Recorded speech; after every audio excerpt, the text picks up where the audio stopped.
Hello, everybody. This meditation today is going to be about the throat chakra or the Vishuddhi Chakra. This specific chakra is oriented around communication and truth. So it's a sort of connection, you could say, between the sorts of like lower bodies and the higher one. It's not necessarily based on love, because love is within itself a specific sort of truth. This is the communicative truth that you are speaking to yourself whenever you seem to get a bit of intuition, or when you are trying to like meditate on a specific object, or it's not a specific object, but it's a specific topic in which you are trying to discern a truth from. This is the it's associated sort of with like the seat of the soul in a way, because of the importance of this chakra. It's it's one where you once established in that sense of like honest and sincere communication with the self, can establish a fearless aspect of that truth in the outside world. So the Vishuddhi chakra is very much oriented on the internal truths of yourself, and is realized and is actualized when you accept those truths about yourself, whether they be your insecurities, whether they be your strengths, whether they be what you're afraid of, whether they be what you are incredibly proud of and yet just don't want to admit. There are a plethora of aspects in which you kind of orient that truth within yourself. The reason why it's so important is because it is, in a sort of way, the way in which you keep yourself in alignment with the growth that you've established so far within your energetic and your chakra based and your psychological orientation of those chakras, um, integral. It's how you keep those sorts of alignments integral, um, and can be a sort of linchpin to your greatest, to the transcendence into that understanding of the outer truths, or it can be the sort of gatekeeper that keeps you from it, because you just haven't you because you have yet to realize that inner truth. So on this meditation, I'd ask that you just focus on a sense of truth within yourself, maybe even just a question you have, uh, and see where it is you kind of go after this meditation. So, this meditation itself, in masculines or males, is oriented clockwise going outward, and then counterclockwise going backward. The opposite is for the feminines or females. So it is counterclockwise going outward and clockwise going backward. The way in which you orient your legs is one in which I am going to be focusing on that, again, that front part of my chakra. Um, so it is going to be the more masculine for me. So I'm going to bring my heel into my dantian or my root chakra. The way in which you orient is totally up to you. Like I said before, if you want to do lotus or half lotus, it is a more yin energy based way of crossing the legs, and is one to definitely get you to establish a sense of grounding and good posture. You can just entirely cross your legs normally, or you can do this, like I said, where you bring your heel into your dantian or your root chakra, and you just kind of lightly sit on it, and then allow that other leg to just kind of orient itself in whatever way is comfortable. This is another way to bring about a strong grounding, but it is one that is a little more masculine based. The mudra itself, that is devoted to the throat chakra, is one in which you would bring all three of your first fingers on that thumb, and they would all be trying to find a place at the tip of that thumb. So all the tips of your fingers are touching that tip of your thumb, and you'd bring that pinky finger out. You would do the same with the opposite hand too. So you could either bring both hands up to try to receive that sort of truth from your higher self, or you can bring your hands downward or point them down. You can point your hands downward in your desire to try to assert or ground a truth you already know about yourself. The reason why you may want to do that is because even if you know a truth, it does not mean you feel it, and it does not mean you necessarily integrate that truth into yourself, into your being. So those are sorts of practices that can be done, but it's always mostly about repetition when it comes to changing a frame of mind or behavior. So if you ever come across a new truth, I would recommend you would bring about a repetitive nature in understanding and integrating that truth, so it's more ingrained into your subconscious. So that would be that. That would be the reason why you bring your hands downwards. I, like usual, keep my left hand down and my right hand up. This is just my desire to ground myself and balance my feminine and masculine, as well as bring about that openness to accepting my truth and grounding the ones that I already know. Another sort of orientation to the meditation that can add on to the practice, but it is a little more difficult because it's an addition to the visualization. Instead of necessarily bringing that twirling orientation of the chakra, like just base at the throat here, I would go about imagining that the back orientation of the chakra is at this sort of base of your neck. So there's like a sort of specific spine or vertebrae where your neck meets your back, and it's one you can't necessarily like mistake, because as soon as you turn your neck down, it's the one that's bulging out the most. So that chakra, or that vertebrae, is where I orient the back of my chakra. Where I orient the front of it is actually right in front of my collarbone here. So it's not necessarily like all right here in the throat. My thought process or my visualization of the chakra taking place is one in which it's almost like at a downward angle. So I inhale going up, and then I exhale going out. In this specific practice, what I do is I actually think of that place within my vertebrae, and I inhale, kind of gathering that energy right at the back of my spine here, and then I exhale going forward to the top of my collarbone. And then I inhale, imagining that orientation going forward from the collarbone, and then I exhale it going backward to the back of my spine. So instead of it being a very basic to and fro, it is a sort of fro expression, and then to expression, and then fro expression. So you're almost like taking two breaths per side of the chakra. If that makes sense. In doing so, it is an energetic practice, and it is one that allows you to kind of be more in tune with that seat of the soul aspect of the Vishuddhi Chakra. So that's what I do. I kind of bring about two practices into one.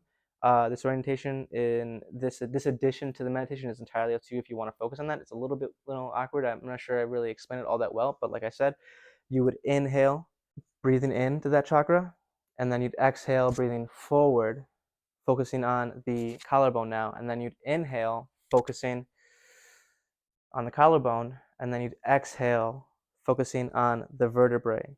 Each time imagining that orientation of the chakra. So then on each inhale, you don't go anywhere. You just stay in that specific space, the collarbone or the vertebrae. And then on the exhale, you are imagining you're moving a sort of energy channel. You're moving energy through a channel through that collarbone to vertebrae connection. So on each inhale, you're staying right where you're at. And with each exhale, you are then moving that energy to the opposite side of that chakra. Okay? So inhale, vertebrae, exhale, collarbone. Inhale, collarbone, exhale, vertebrae.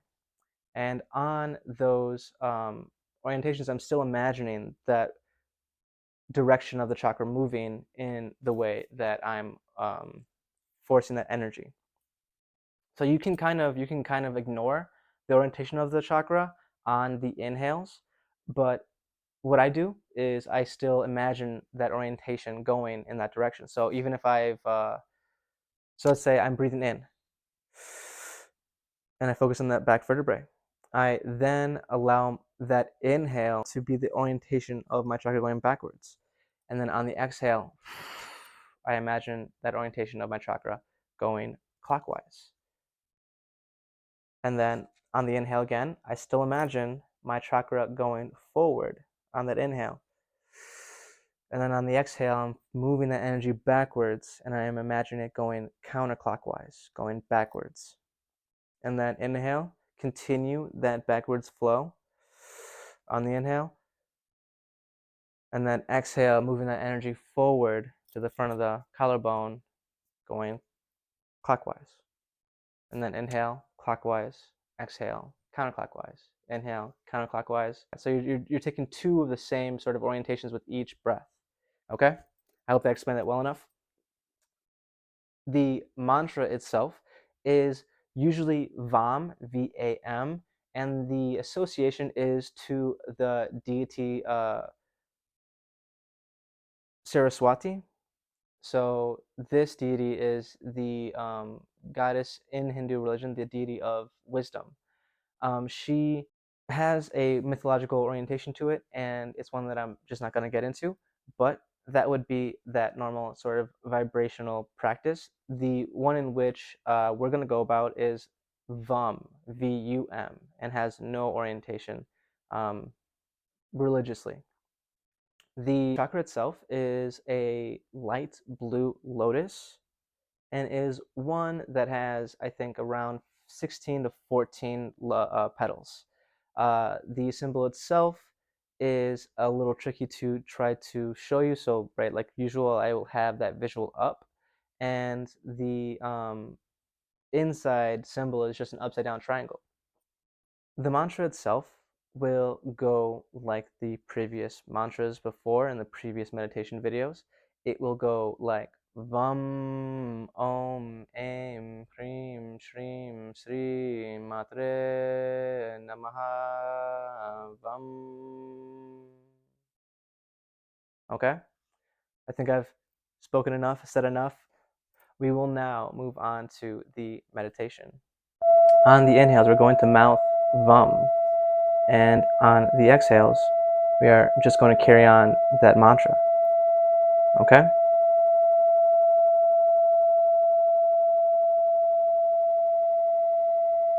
Vam Om Aim Hrim Shrim Sri Matre Namaha Vam.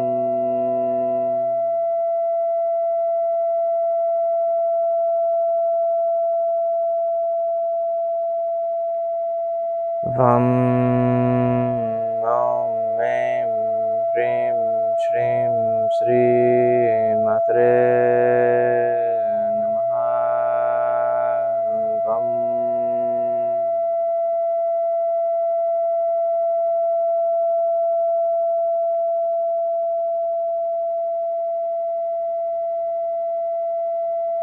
Vam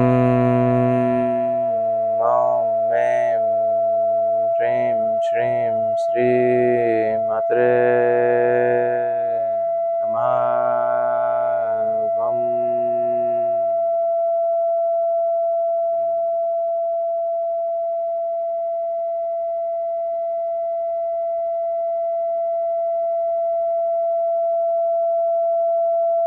Vam Om Aim Hrim Shrim Sri Matre Namaha Vam.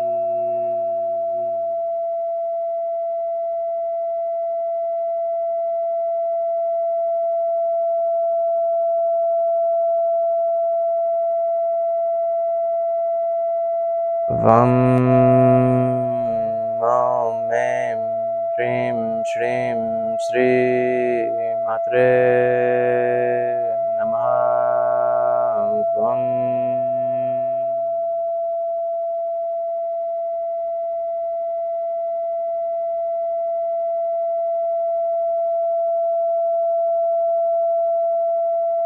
Vam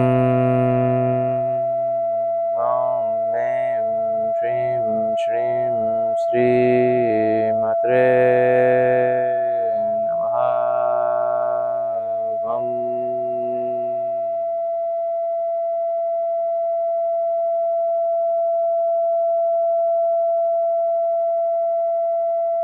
Vam Om Mem Hrim Shrim Sri Matre Namaha. Vam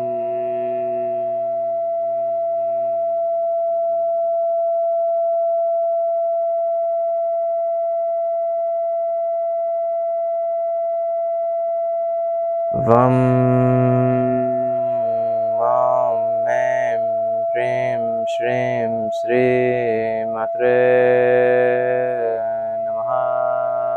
Vam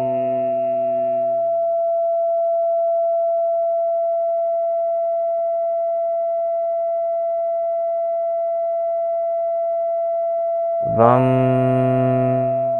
Om Mem Hrim Shrim Sri Matre Namaha. Vam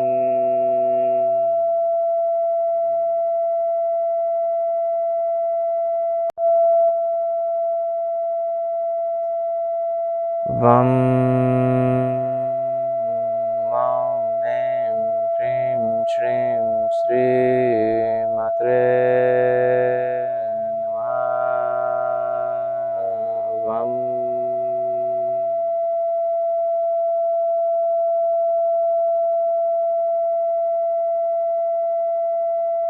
Vam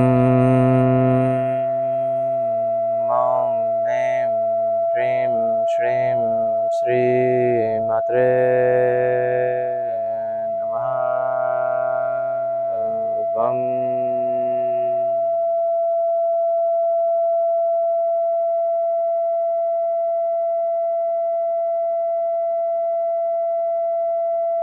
Vam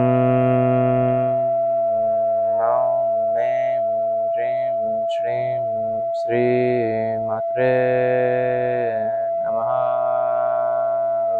Vam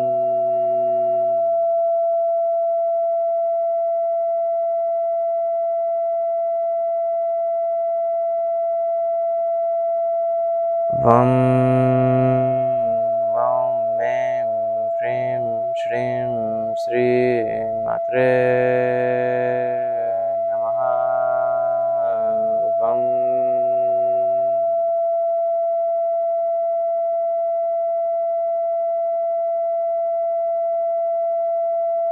Vam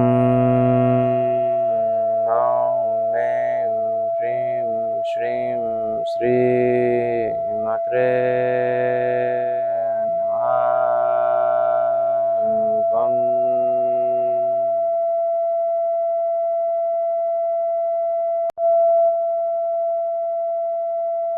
Vam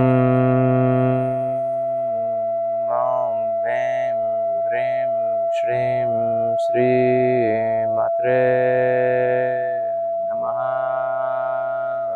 Vam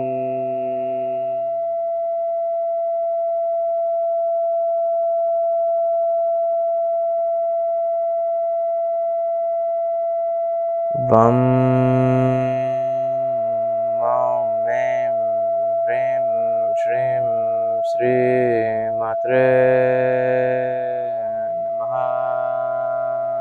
Vam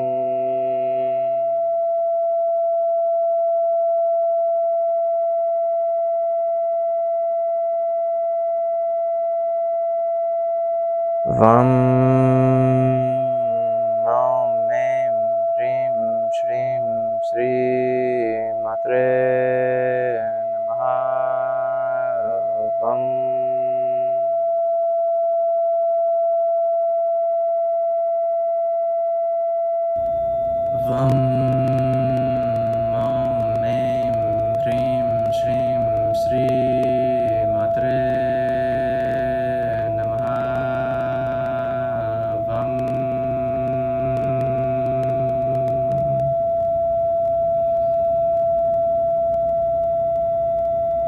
Vam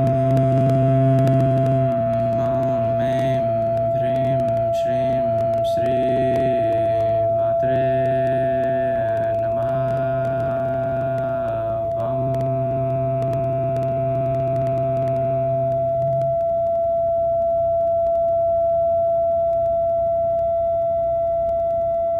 Vam Mem Hrim Shrim Sri Matre Namah Vam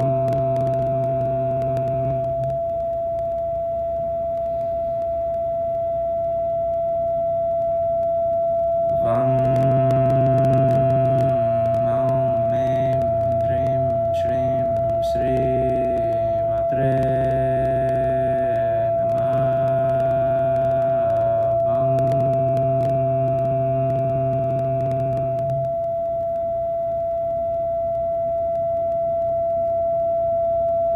Vam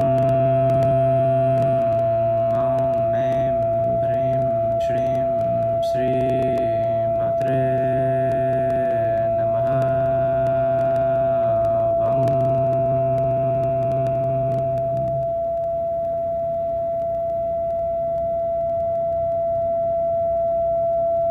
Vam Mem Hrim Shrim Sri Matre Namah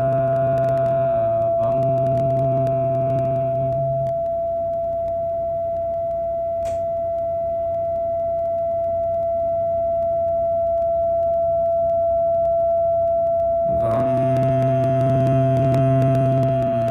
Vam Mem Hrim Shrim Sri. Right. So thank you very much for taking this time.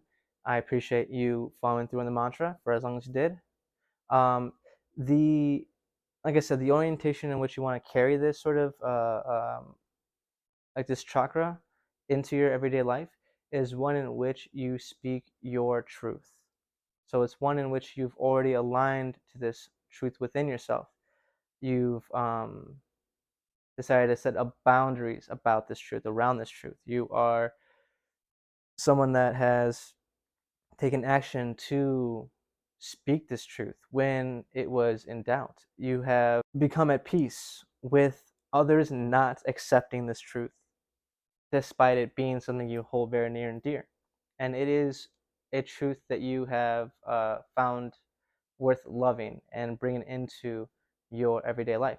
So these are the sorts of truths that will really open your Vishuddhi chakra, your throat chakra up, and allowing yourself to speak them without expectation of acceptance, without expectation of it being received or how it will be received. This becomes so your throat chakra becomes empowered by your internal processes aligning to that truth. It isn't one that's empowered by trying to force feed someone your understanding or to bring about a paradigm shift or like a change in someone else's understanding or perspective or life. Your truth being spoken is enough and should be enough for you, and accepting that is going to be something that empowers your throat chakra, empowers this aspect of truth that you are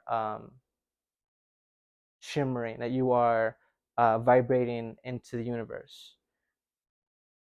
When you expect feedback, when you look for changes or shifts, you weaken the integrity of that chakra because the truth you spoke is now in question within your own mind. Your mind will be wondering, why isn't it making a difference? Why don't they understand it? It's obvious. It's so true. How do you not get this? When you speak that way or think that way, you inhibit the sort of integrity that the Vishuddhi chakra, or that you have at least oriented around the Vishuddhi chakra. You begin to start breaking down your own value system, and you start questioning this truth that you spoke. So, in the orientation of opening the chakra and trying to keep it open, I suggest you try to find the truths that you align with the most within your life. And it's going to be more than a feeling, it's going to be more than logic. It's going to be something that aligns with both, that aligns with that allows you to feel a sense of peace, that allows you to feel a sense of love for life and for yourself. These are, like I said, the most powerful truths, the ones in which you have a joy in accepting and realizing. The truths that are a foundational core and one that helps you grow your inner child into your inner adult. These sorts of truths are ones, when spoken about correctly, when spoken about integrally, can be those words that change your whole life, that change your ability to be perceived by others without even making that the point of your expression. Um, when you have these sorts of alignments within yourself, you'll be able to find a doorway within a loud room to speak through. You will have a voice that is going to be heard just because of how important and valuable and, like I said, integral that is to your whole being within this physical body.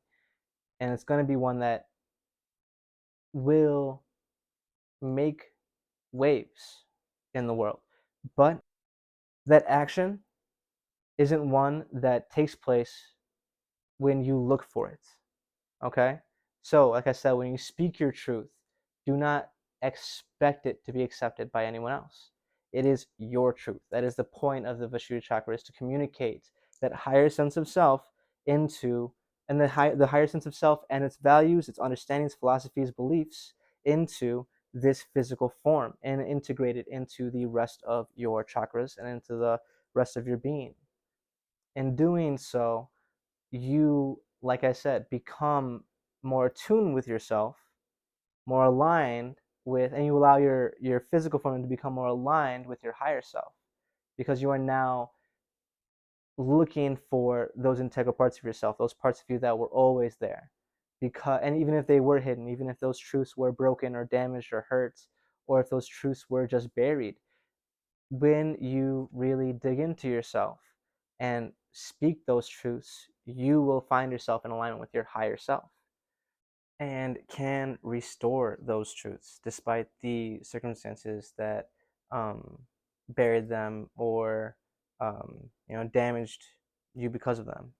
In that sense of communion with your higher self, you are more tuned to greater truths. You are more tuned to the reality in which these truths can and cannot be like flourishing, and in what ways. So, in attuning and in being true to yourself and integrating these truths within yourselves from your higher self, and integrating these truths within yourself from your higher self, through this sort of continual just awareness that this is a space, this is you are in tune with yourself. You are, even in thought, if you are taking action to try to find attunement with yourself, you are literally actualizing the act and then are progressing in that effort. The idea is that you just have to have it in mind. You have to bring yourself to that realization that there is a greater you, and um, and there is a way to communicate.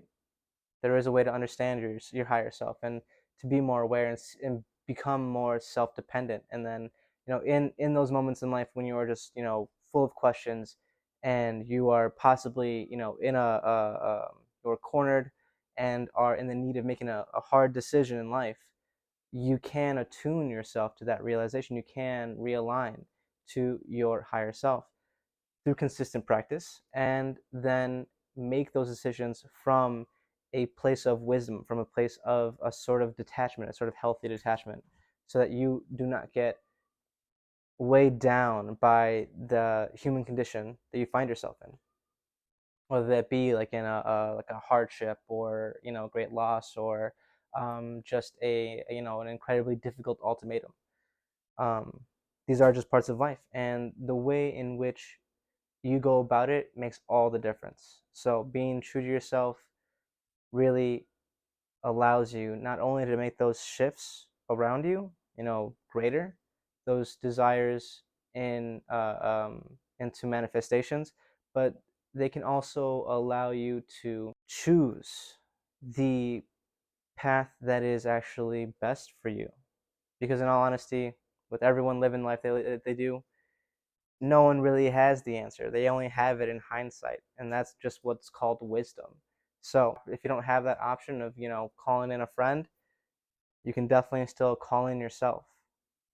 And through that, practice of attunement, can use that connection and allow it to allow yourself, your greater self, to be your own guide and make the decisions for yourself and for your, highest and most, beneficial karma. I hope this helps. I hope you guys have a better orientation of how to incorporate the Vishuddhi Chakra and that, seat of the soul within your, daily practice and orientation.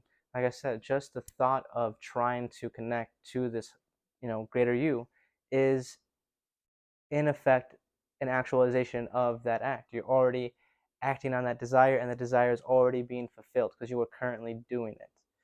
That makes sense. In any case, see you in the next one. Deuces.